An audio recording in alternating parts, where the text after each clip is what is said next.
Welcome to ஸ்ரீகா சஸ்டிக் channel. நாம் இன்றைக்கி நெத்திலி மீனை வச்சு எப்படி ஒரு சூப்பரான டிஷ் செய்யலாம் அப்படிங்கிறத பார்க்கலாம். அதுக்கு நான் நெத்திலி மீனை கழுவி எடுத்துருக்கேங்க. நெத்திலி மீனை இப்படி தான் நல்லா வாஷ் பண்ணி நல்லா அழகாக கழுவி எடுத்து வச்சுருக்கேன். இப்போ நெத்திலி மீனை நல்லா கழுவி எடுத்ததுக்கப்புறம் நான் இதில் சிக்கன் பொரிக்கக்கூடிய மசாலா பொடி நல்லா விரசி வச்சுருக்கேன். சிக்கன் பொரிக்கக்கூடிய மசாலா பொடி போட்டு இப்படி நல்லா நாம் வரைச்சி வச்சுக்கிடணும். ஆனால் நம்ம மீனை பொரிக்க போகிறதில்ல, இது வேறு மாதிரி நாம் ஒரு டிஷ் பண்ண போகிறோம்.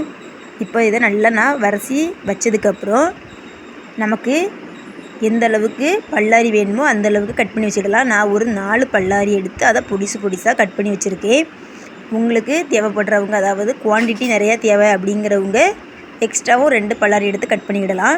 இப்போ நாம் சட்டியை சூடுபடுத்தி சட்டியில் கொஞ்சம் எண்ணெய் ஊற்றிருக்கேங்க.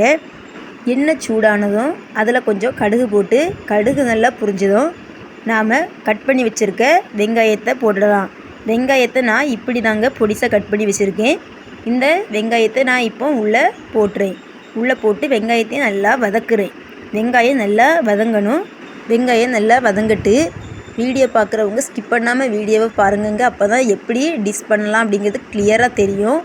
இப்போது நமக்கு வெங்காயம் நல்லா வதங்குது. வெங்காயம் நல்லா வதங்கினதுக்கப்புறம் நான் அதில் கருவேப்பிலை கொஞ்சம் ஆட் பண்ணுறேன்.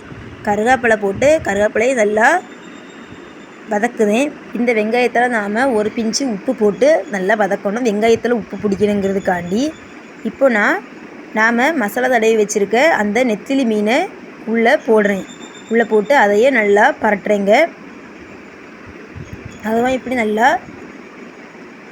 கிளறணும். நான் இப்போ ஸ்டவ்வை லோ ஃப்ளேமில் தான் வச்சுருக்கேன். ஏன்னா நெத்திலி மீனில் மசாலா இருக்குது, அது உடனே அடி பிடிச்சிக்கோ. இப்போ நான் இடித்து வச்சுருக்க பூண்டு, சின்ன சீரகம் இந்த ரெண்டையும் ஒரு உரலை போட்டு இடித்து வச்சுருக்கேன். அதையும் உள்ளே போடுறேன். அதை ஏன் நான் முதல்ல போடாமல் இப்போவும் போடுறேன்னா டக்குன்னு அடி பிடிச்சிக்கும். அதனால தான் இனி நம்ம கையை எடுக்காமல் கண்டினியூஸாக கிளறிக்கிட்டே இருக்கணும். இல்லைன்னா கீழே அடி பிடிச்சிக்கும். ஸ்டவ்வை நமக்கு தேவையான அளவுக்கு லோ ஃப்ளேம் இல்லைனா ஹை ஃப்ளேமில் வச்சு தட்டு போட்டு மூடி போட்டு நல்லா கிளறிக்கிட்டே இருக்கணும். இப்படி கிளறிக்கிட்டே இருந்தால் நமக்கு மீன் நல்லா வெந்துடும். மீன் நல்லா வெந்ததுக்கப்புறம் நாம் ஸ்டவ்வை ஹை ஃப்ளேமில் வச்சு நல்லா கிளறணுங்க.